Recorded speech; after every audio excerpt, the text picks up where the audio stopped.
ആ സന്യാസി ഒന്നിലധികം ദൈവമുണ്ടെന്ന് പ്രസംഗിക്കുവോ? ഒരു സ്ഥലത്തും പ്രസംഗിക്കില്ല. ഒരു പള്ളിയിൽ അച്ഛനെ ക്ഷണിച്ചാൽ ഒന്നിലധികം ദൈവമുണ്ടെന്ന് അച്ഛനും പ്രസംഗിക്കാറില്ല. പക്ഷെ ആരാധ്യൻ അതാണ് നമ്മുടെ ചർച്ച. അതൊരു വലിയ വിഷയമാണ്, വളരെ വലിയ വിഷയമാണ്, അഭിപ്രായ ഭിന്നത ഉള്ള വിഷയമാണ്. നമ്മുടെ ആരാധ്യൻ ഒന്ന്. ഇന്നല്ലാഹ റബ്ബി വറബ്ബുക്കും ഫഅബ്ദൂഹു ഹാദാ സിറാത്തുൽ മുസ്തഖീം. ഖുർആനിലെ മൂന്നാം അധ്യായം സൂറത്തുൽ ആൽ ഇംറാൻ.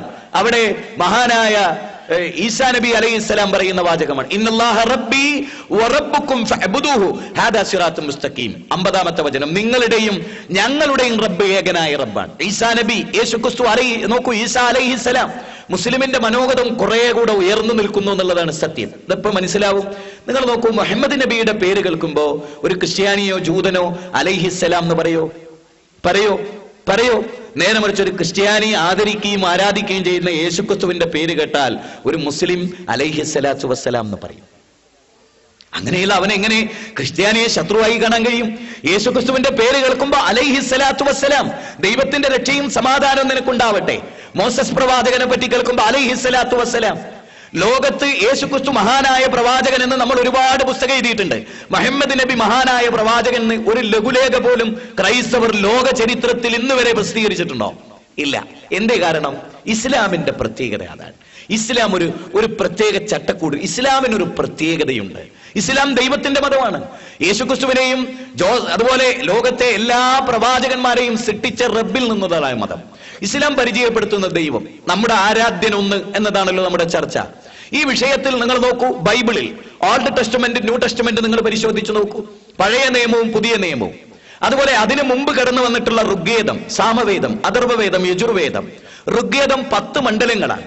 നമ്മൾ ഏതൊരു സമൂഹത്തിന്റെയും മതത്തെ പഠിക്കേണ്ടത് ആ സമൂഹത്തിന്റെ ചിന്തകളും ജീവിതവും ശൈലിയും നോക്കിക്കൊണ്ടല്ല, ആ മതത്തെ പ്രതിദാനം ചെയ്യുന്ന മത സ്രോതസ്സുകളിൽ നിന്നാണ്. ഞാൻ ഒന്നുകൂടെ അത് ആവർത്തിക്കുന്നു. മതത്തെ പഠിക്കേണ്ടത് മതസ്രോതസ്സുകളിൽ നിന്നാണ്. മതം പഠിക്കേണ്ടത് മതസ്രോതസ്സുകളിൽ നിന്നാണ്, അല്ലാതെ വ്യക്തികളുടെ താല്പര്യങ്ങളിൽ നിന്നല്ല. അല്ലെങ്കിൽ സമൂഹം ഇന്ന് ആചരിച്ചു പോരുന്ന ആചാരങ്ങളിൽ നിന്നല്ല മതം പഠിക്കേണ്ടത്. നമ്മൾ വളരെ ഹൃദയത്തിൽ തട്ടി തന്നെ ചിന്തിക്കേണ്ട ഒരു പോയിന്റാണത്. ഇപ്പൊ ഇസ്ലാമിനെ പഠിക്കേണ്ടത് ഖുർആനിൽ നിന്നും സുന്നത്തിൽ നിന്നുമാണ്. ഹൈന്ദവത പഠിക്കേണ്ടത് ചതുർവേദത്തിൽ നിന്നാണ്. ഋഗ്വേദം 10 മണ്ഡലങ്ങളുണ്ട്. ഋഗ്വേദത്തിന്റെ 1-ാം മണ്ഡലം. ഋഗ്വേദത്തിന്റെ 1-ാം മണ്ഡലത്തിൽ നമ്മൾ വായിക്കുന്ന അനവധി സൂക്തങ്ങളിൽ ഒന്ന്, ഏകം സത് ബഹുദാ വിപ്രാ വദന്തി യോ ദേവാനാം നാമധ ഏകേവ ഓം സദേ സമസ്തേ സർവലോകാശ്രയായ. ഓം സദേ സമസ്തേ സർവലോകാശ്രയായ ഏകം സത് ബഹുദാ വിപ്രാ വദന്തി. ദൈവം ഏകനാണ്, പലതില്ല, ഒന്നേ ഉള്ളു. ഏകം, അഹദ്, യഹ്. നോക്കൂ, ഏകനാണ് അല്ലാഹു ഏകനാണ്. അതാണ് അവിടെ പറയുന്നത്, ഏകം സത് ബഹുദ, സത്തയായുള്ളത് ഒന്നേ ഉള്ളൂ. ബഹുദ കൽപ്പയന്തി, വിദ്വാൻമാർ അതിനെ പലതായി ഗണിച്ചതാണ്. ഏകമാണ്, ദൈവം ഏകനാണ്. ഓം സദേ സമസ്തേ സർവലോകാശ്രയായ, സർവലോകങ്ങൾക്കും ആശ്രയിക്കാൻ പറ്റുന്ന ആരാധ്യൻ ഏകനാണ്. ഋഗ്വേദത്തിന്റെ 1-ാം മണ്ഡലം പറയാം. ഋഗ്വേദത്തിന്റെ 10-ാം മണ്ഡലം 121-ാമത്തെ സൂക്തം 1-ാമത്തെ ഋക്കിൽ വളരെ വ്യക്തമായി ദൈവത്തെ പരിചയപ്പെടുത്തുന്നു. ഹിരണ്യഗർഭഃ സമവർത്തദാഗ്രേ ഭൂതസ്യ ജാത പതിരേക ആസീത് സദാധാര പൃഥ്വിയും ധ്യാമുദേവായ കശ്മൈ ദേവായ ഹവിഷാ വിധേമ. വേദം പറയുന്നതാണ്. ആകാശങ്ങളെയും ഭൂമിയെയും സർവചരാചരങ്ങളെയും സൃഷ്ടിച്ച ഏകനായ ദൈവം. നമുക്ക് ഇവിടെ ഏറ്റവും രസകരമായ ഒരു സംഗതി എന്താണെന്നറിയും? ഇപ്പൊ നമ്മുടെ കേരളത്തിന്റെ പശ്ചാത്തലത്തിലേക്ക് നമ്മൾ ഈ വിഷയത്തെ കൊണ്ടുപോവാം. കേരളത്തിലെ തല ഉയർന്നു നിൽക്കുന്ന ഒരു ഓഡിറ്റോറിയത്തിലാണ് ഈ പരിപാടി സംഘടിപ്പിച്ചതെന്ന് നിങ്ങൾ മനസ്സുകൊണ്ട് സങ്കല്പിക്കുക.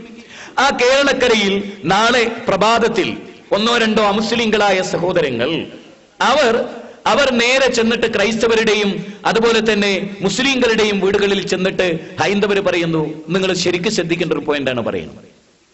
കുറച്ച് അമുസ്ലിങ്ങൾ, ഹൈന്ദവ സഹോദരങ്ങൾ മുസ്ലിങ്ങളുടെയും ക്രൈസ്തവരുടെയും വീടുകളിൽ കയറി ചെന്നിട്ട് പറയുന്നു, എന്ത്, നിങ്ങൾ നാളെ മുതൽ ശ്രീരാമനെ ആരാധിക്കണം, അല്ലെങ്കിൽ നിങ്ങൾ ഇന്ന ഗുരുവായൂരപ്പനെ ആരാധിക്കണം. മുസ്ലിങ്ങൾ അംഗീകരിക്കുവോ? ക്രിസ്ത്യാനികൾ അംഗീകരിക്കുവോ? ഇനി ക്രിസ്ത്യാനികൾ അതിന്റെ പിറ്റേ ദിവസം വന്നിട്ട് പറയുന്നു, ഹിന്ദുക്കളോടും മുസ്ലിങ്ങളോടും പറയുന്നു, നിങ്ങൾ കന്യാമറിയമ്മനെ ആരാധിക്കണം, വേളാങ്കണ്ണി മാതാവിനെ ആരാധിക്കണം, അല്ലെങ്കിൽ യേശുക്രിസ്തുവിനെ ആരാധിക്കണം. ഹൈന്ദവർ അംഗീകരിക്കുമോ? മുസ്ലിങ്ങൾ അംഗീകരിക്കുമോ?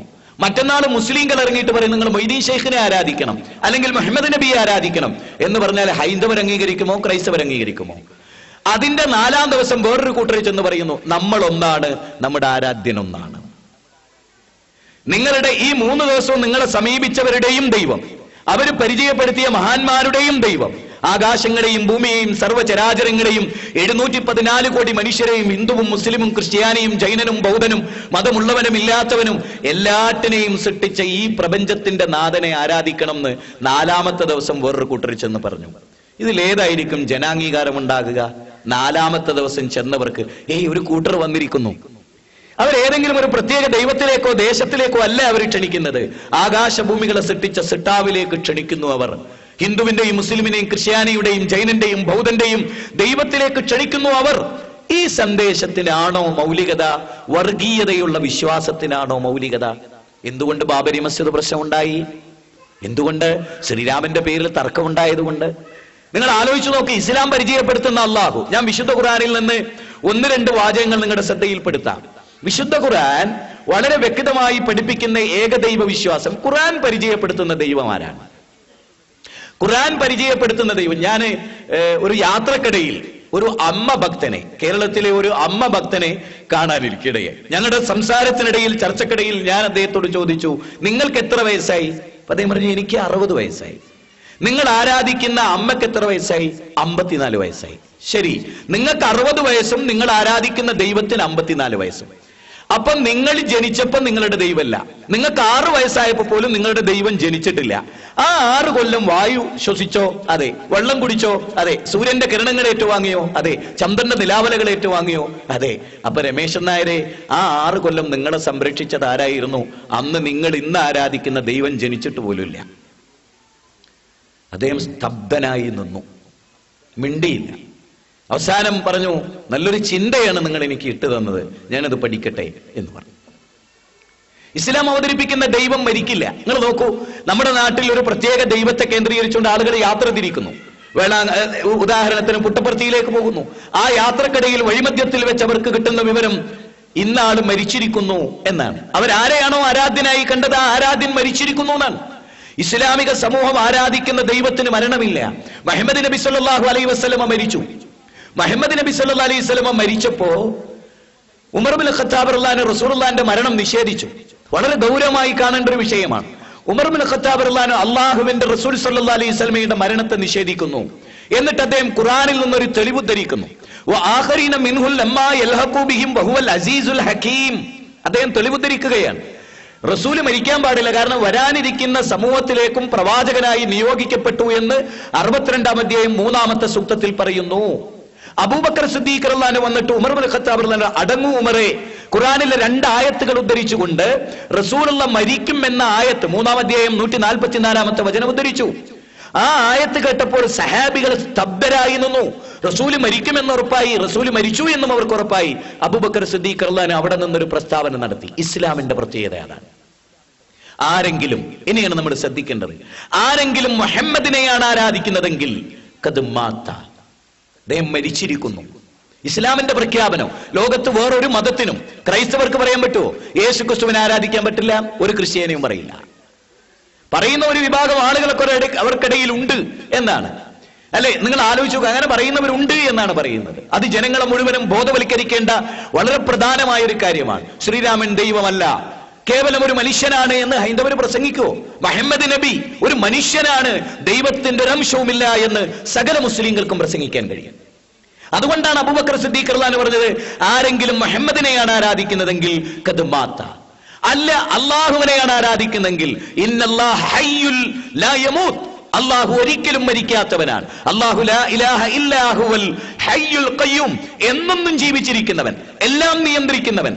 അല്ലാഹുവിലേക്ക് ഉയർത്തിയ കൈ നിരാശയോടെ അല്ലാഹ് മരിച്ചിരിക്കുന്നു എന്നൊരു വാർത്ത ഒരു മുസ്ലിമിനും കേൾക്കേണ്ടി വരില്ല. കാരണം അല്ലാഹു എന്നെന്നും ജീവിച്ചിരിക്കുന്ന മാലിക്കുൽ മുലൂക്കാണ്. ഇസ്ലാം അല്ലാഹുവിനെ പരിചയപ്പെടുത്തുന്ന 2 സൂക്തങ്ങൾ ഞാൻ നിങ്ങളുടെ ശ്രദ്ധയിൽപ്പെടുത്തുന്നു. ഖുർആൻ ദൈവത്തെ പരിചയപ്പെടുത്തുന്നത് നിങ്ങൾ നോക്കൂ. ആ ആയത്തിൽ പറഞ്ഞിട്ടുള്ള, ആ സൂക്തത്തിൽ പറഞ്ഞിട്ടുള്ള ആശയം ഉൾക്കൊള്ളുന്ന ഒരു സൃഷ്ടാവിനെയാണോ നമ്മൾ തിരഞ്ഞെടുത്തത്? ഖലഖസ് സമാവാതി ബിഗൈരി അമദിൻ തറൗനഹാ വഅൽഖാ ഫിൽ അർളി റവാസിയ അൻ തമീദ ബിക്കും വബസ്സ ഫീഹാ മിൻ കുല്ലി ദാബത്തിൻ وأنزلنا من السماء ماء فأنبتنا فيها من كل زوج كريم هذا خلق الله فأروني ماذا خلق الذين من دونه بل الظالمون في ضلال مبين.